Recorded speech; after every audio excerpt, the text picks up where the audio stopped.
Prime Minister, I suppose you're quite glad about what's happened in Afghanistan. I mean, it suits Pakistan very nicely, doesn't it? John, I'm glad because we were anticipating the sort of bloodbath that took place after the Soviets withdrew from Afghanistan in 1989. Almost 200,000 Afghans died in that 5-6 year period. So we were petrified here that when the US left, there would be a bloodbath, a similar bloodbath. And for Pakistan, there were consequences. Most of all, refugees.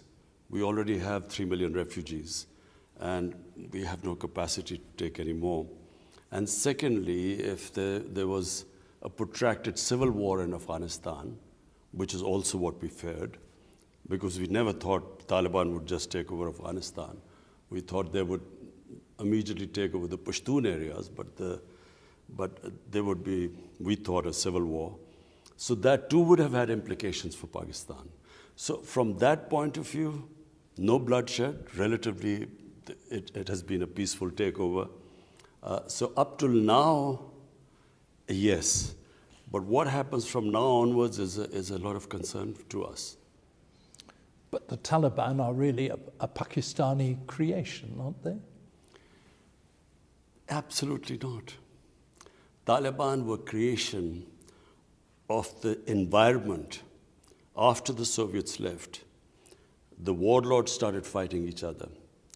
And in that chaos emerged Taliban.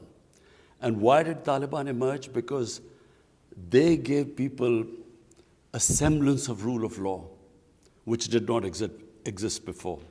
Previously, when this is before Taliban took over, every 50 miles there was a checkpoint. There was a warlord who would then take money. And so it was a fractured Afghanistan after the Soviets left. So Taliban gave people a semblance of rule of law. And that's why they prevailed in Afghanistan. And so... Sorry, excuse me, though. You were saying there wasn't the rule of law in Afghanistan for the last 20 years when people's lives were lifted up beyond anything they'd ever experienced? No, John, I'm talking about when Taliban took over in 96. I'm talking about that period, when from 96 to 2001, so they were not a creation of Pakistan. Pakistan actually was backing Gulbuddin Hikmatyar. He was the faction Pakistan was backing against Ahmad Shah Massoud. Another extremist, another Islamic extremist. Well, all the Mujahideen were religious, fighting in the name of religion. They were doing jihad. So they were all Mujahideen. They weren't secular people who were sort of fighting the Soviets. But all I'm saying is that when we backed one faction, in my opinion, we made a huge mistake. Because we should not have interfered. We should have just, whatever government the Afghans wanted, we should have backed them. So when you back one faction, the other turns against you. So in my opinion, it was a mistake. Pakistan made a mistake. But Taliban came out of nowhere at that time. I'm talking about 96. But now they also came out of nowhere, and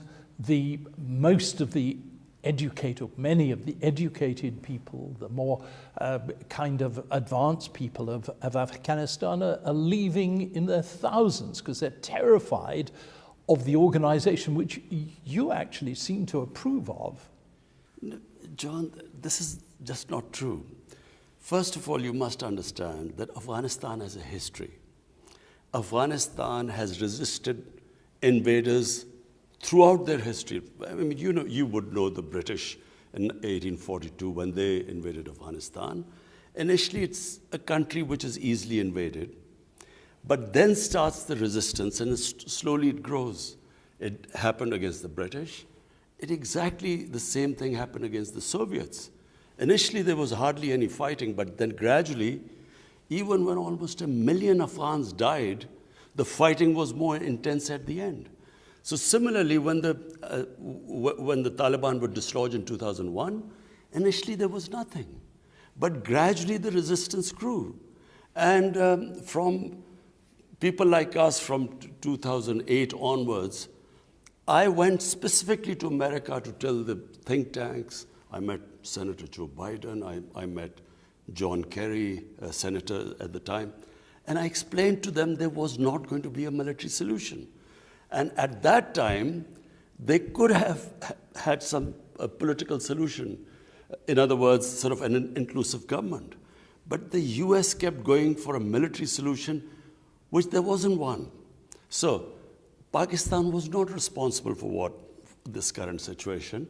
It was actually the coalition trying to find a military solution which didn't exist. And secondly, and John, we never knew what the US, what their idea of victory was in Afghanistan. I mean, if it was Al-Qaeda and Osama bin Laden, Al-Qaeda was decimated in the first 2 years. It was finished. So what did US hope to achieve? Nation building, democracy, liberating their women. Whatever these aims were, these were not going to be attained through military action. When the Taliban took over, you were quoted as saying that Afghanistan had thrown off the shackles of slavery. You must be really embarrassed by that quote now, aren't you? I know. Look, first of all, I was making a speech in Urdu. The speech was about, we were inaugurating, for the first time in Pakistan's history, one curriculum for the whole country. Until Pakistan inherited the sort of colonial system, which was for a tiny elite, it was the English medium education system. For the rest, it was Urdu medium. So we had this two-tier system in Pakistan, one for the elite, one for the masses. So after 70 years, my government, finally, we had a unified curriculum up till class 5, and I was inaugurating them. And my exact words were that mental slavery is far more difficult to shed off than physical slavery, and I mentioned Afghanistan. So it was in that context. It was just translated into English and sort of, it came out not as I intended to. No, I understand that. But this is a really good opportunity for you now to say you condemn the excesses of the Taliban and that you feel that by, for instance, preventing women from getting a decent education, once again, they're taking the wrong direction. Would you like to say that to us now? John, absolutely. Our religion, if anyone has, any idea of what our religion was, it was a liberation of women 1,500 years ago when it came. Our Prophet, peace be upon him, we regard him as someone who gave rights to women, who freed slaves, who gave equal rights to minorities. Everyone was an equal citizen. He ended racism. So we look upon him at age of advent of Islam as enlightenment. And so whenever the idea that women should not get educated is just not Islamic. It might have been some rural culture in Afghanistan, but it is nothing to do with religion. And can I say what the Taliban, the statements they have made since they've assumed power, I mean, it's very encouraging. They have said they will have an inclusive government. They have said they'll women can work, can have education. They will give amnesty to everyone. The soil won't be used for terrorism by anyone. These are encouraging statements. So you're approving the way the Taliban are operating? No, I'm approving of what they have said. What happens now, I'm afraid, John, I can't say what happens now. In fact, no one can tell where Afghanistan goes from here. But what we hope and pray that finally after 40 years, the people of Afghanistan will have peace and stability. And you'll give the Taliban time, will you, to show whether they're the kind of government that you can approve of? Or will you say to them, they've really got to shape up and behave properly?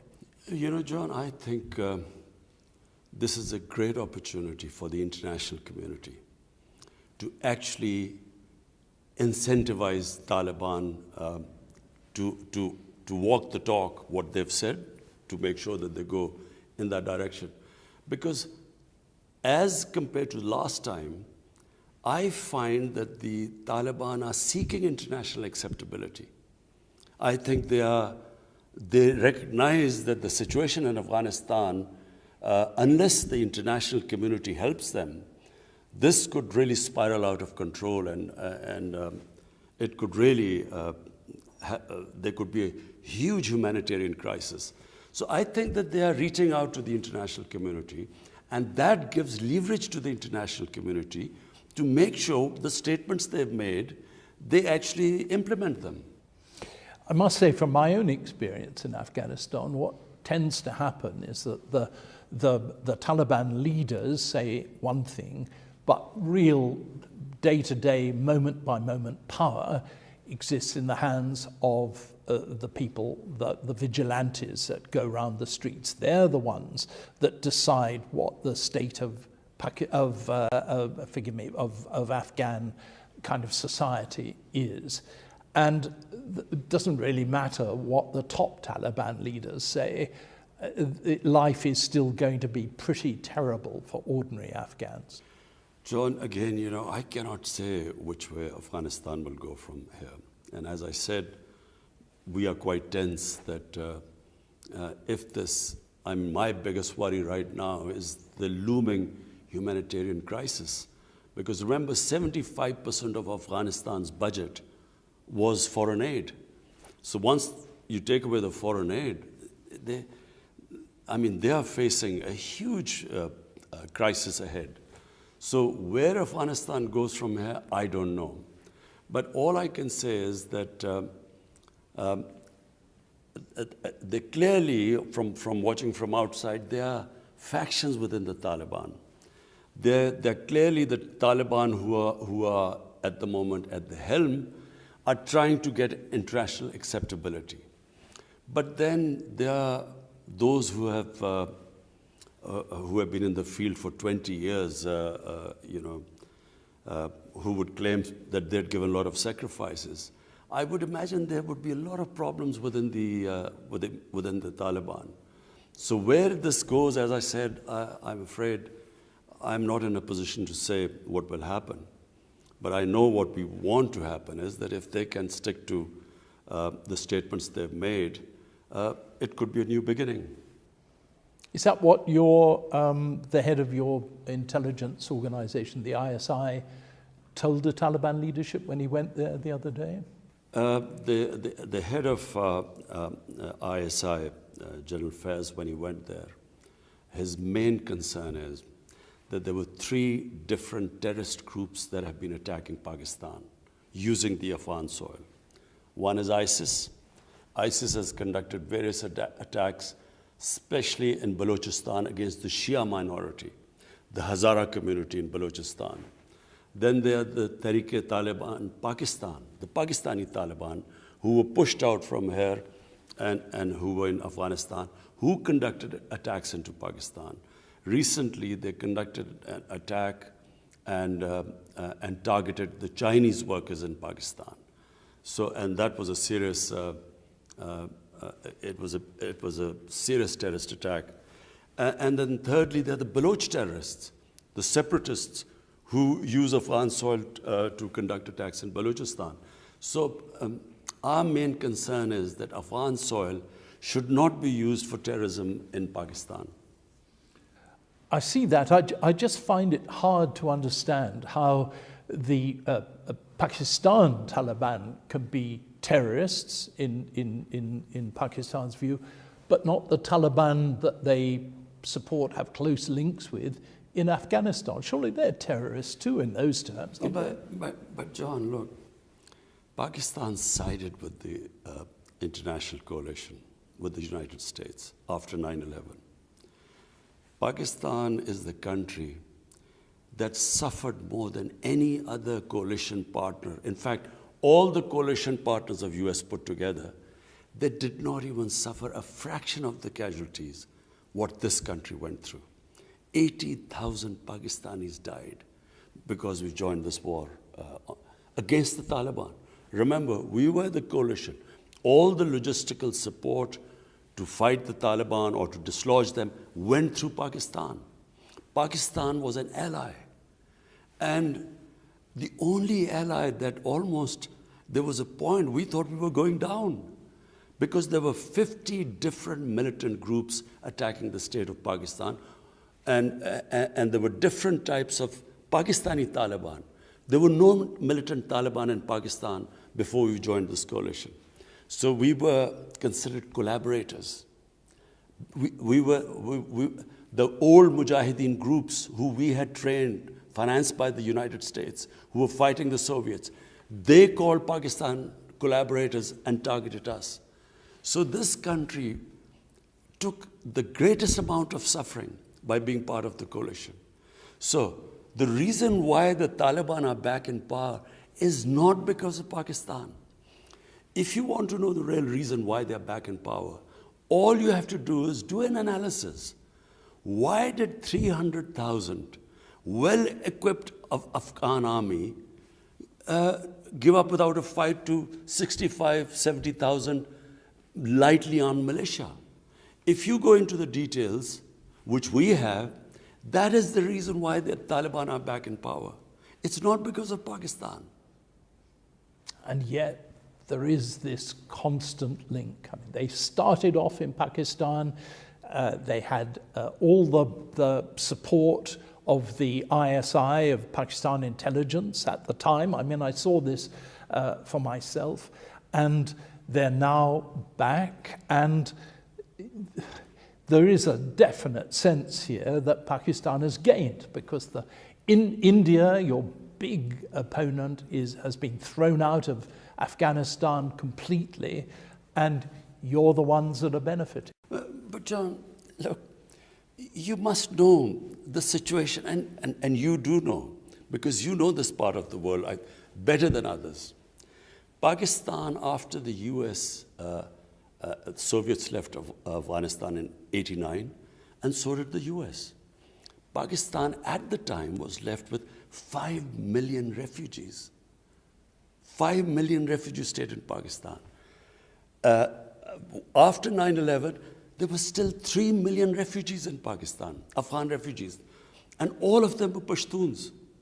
So what happened after the Taliban were dislodged? You must understand what happened. Firstly, all the border along the Pakistan side, what was called FATA, or the tribal areas, there were Pashtun tribes which were split by the Durand line, where there was no border.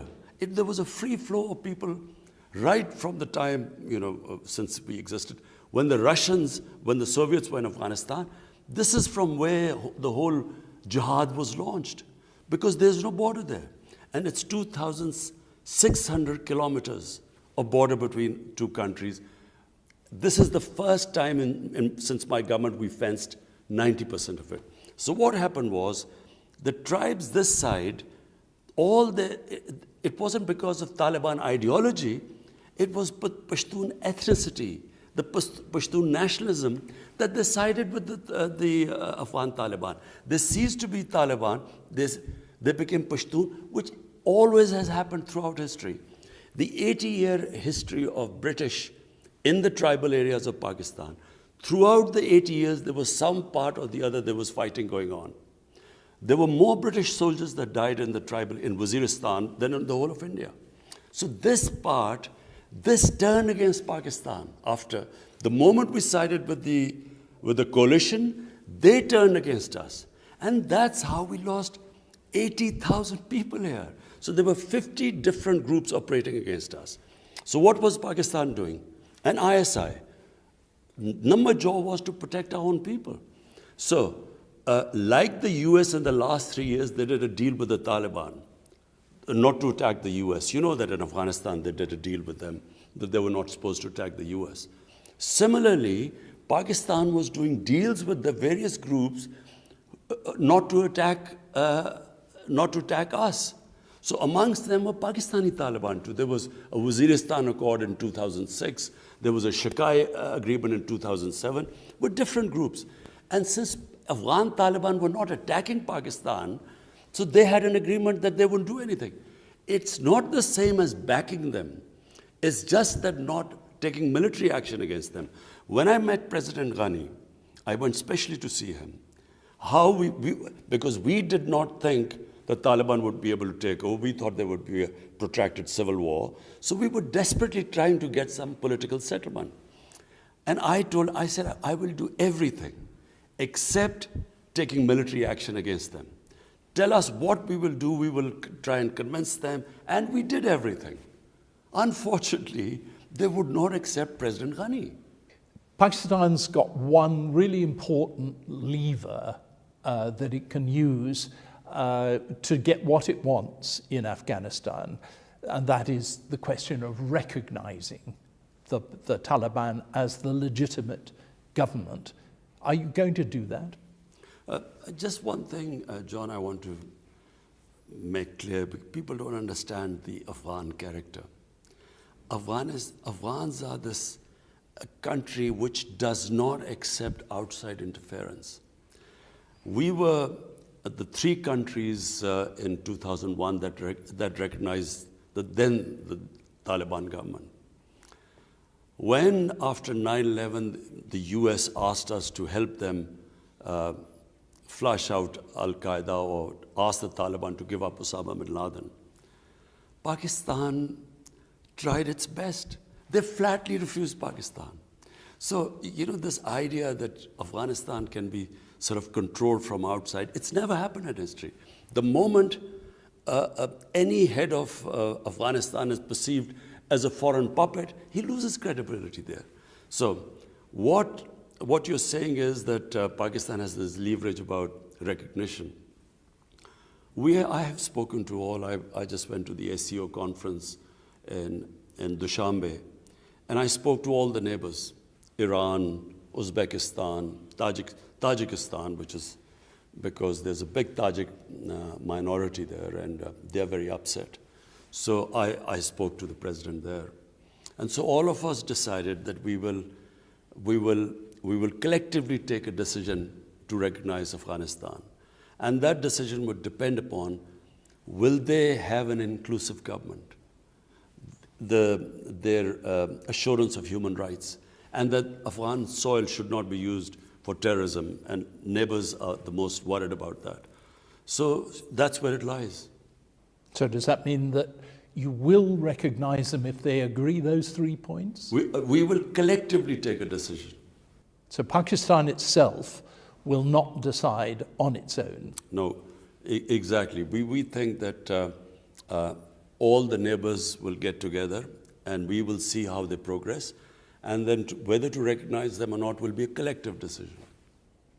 And the fact is that Taliban aren't really going to have an inclusive government, are they? I mean, they haven't even got the non-Taliban people who've helped them into power. They've been excluded so far.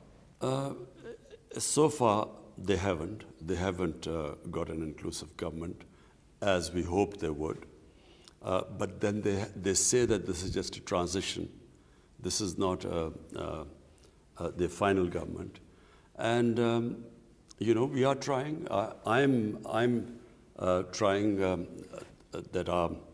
that we should speak to them and ensure that they do have an inclusive government, because there will not be any long-term sustainable peace or stability in Afghanistan unless all the factions, all the ethnic groups are represented.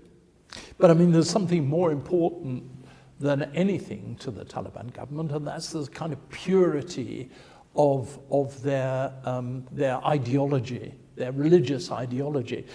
I mean, they're never going to allow women to go to schools or anything like that, are they? Because it cuts across their whole notion of what a society should be. I think they will allow women to go to schools. They will allow that. Well, they've said they won't. They've, as far as we know, they've assured us. So they're doing it. They say they're doing it in phases, but that remains to be seen. Look, John, what they do from now onwards, we can only hope to sort of persuade them and encourage them and incentivize them in that direction. But, you know, sitting today, what happens, where they will go, I'm afraid, I don't know. But you can influence it by helping the other countries round about to decide to recognize them or not recognize them. We have already, I told you, John, I've already spoken to all the neighbors. I've spoken to the Iranian president, I've spoken to the Tajikistan president, the Uzbekistan president. They're the most relevant. And we have all decided that unless and until there's an inclusive government, and their respect for human rights, it would not be possible for us to recognize them. So it really does depend on what they themselves do. Absolutely. Because you see, apart from anything else, John, let me tell you from Pakistan, our biggest worry. Our biggest worry is that this will, a huge humanitarian crisis, and that would immediately lead to a refugee problem. Secondly, if they do not have an inclusive government, and gradually it descends into a civil war, which if they do not include all the factions, sooner or later they will, you know, they will have again a sort of a civil war. That too will impact Pakistan. It will mean an unstable, a chaotic Afghanistan, ideal place for terrorists, because if there's no control or if there's fighting going on, and that is our worry. So terrorism from Afghan soil, and secondly, if there's a humanitarian crisis or a civil war, a refugee issue for us. Can I just ask you, just go back on something you said? The Taliban leadership has assured you or suggested that it will allow women's education again? How strong was the assurance? No, they've given public statements. Their spokesman came on television and said the women will be allowed to work, they will be allowed to study. He just used the word in the Islamic context. So, and I guess what he means by Islamic context is that, you know, they will have segregation. Yeah, in other words, they will not have co-education. So I guess that's what it means. But he did say that they will be allowed to study.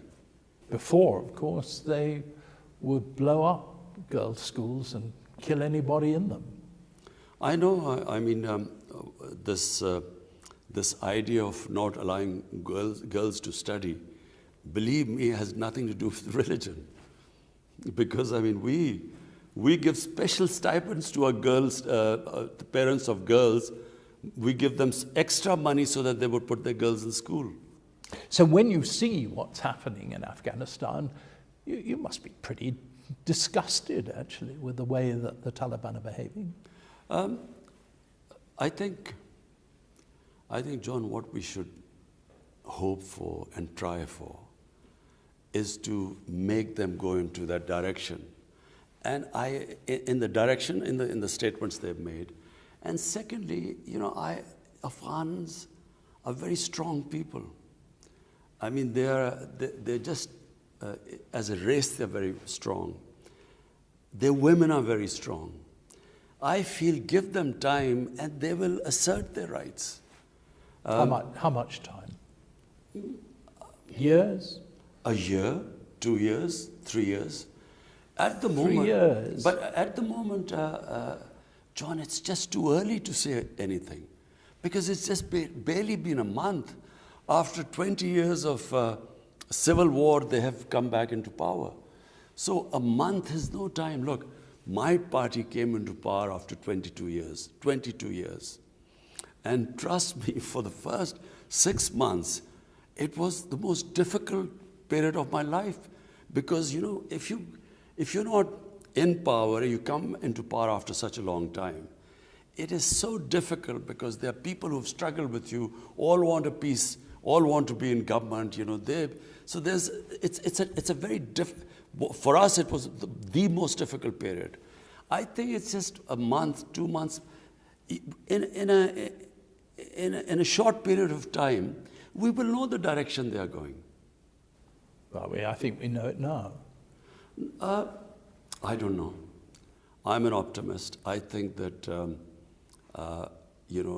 there is a chance that there will be peace in Afghanistan after 40 years.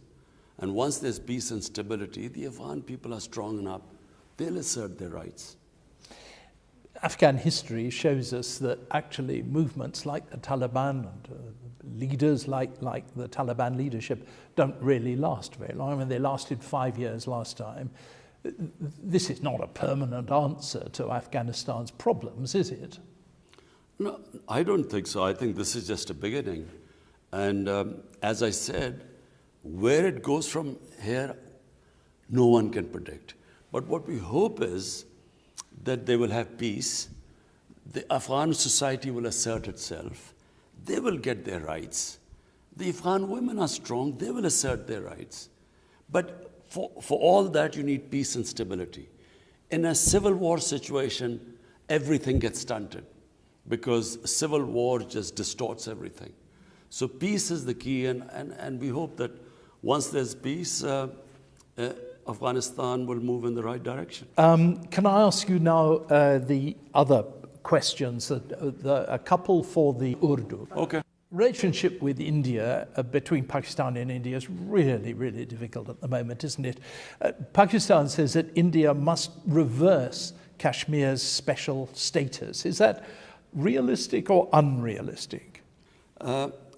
देखिए John मसला ये है कि जब तक हिंदुस्तान 5 अगस्त 2019 को जो उन्होंने कश्मीर की स्टेटहुड ली थी गैर कानूनी तौर पे, यूनाइटेड नेशंस सिक्योरिटी काउंसिल की रेजोल्यूशंस की ख़िलाफ़ वर्जी की थी कि जो बड़े वाज़े तौर पे कहते हैं कि ये डिस्प्यूटेड टेरिटरी है पाकिस्तान और हिंदुस्तान में, और सिर्फ एक प्लेबिसाइट के ज़रिए कश्मीर के लोग फ़ैसला करेंगे कि वो हिंदुस्तान के पास जाना चाहते हैं पाकिस्तान के पास।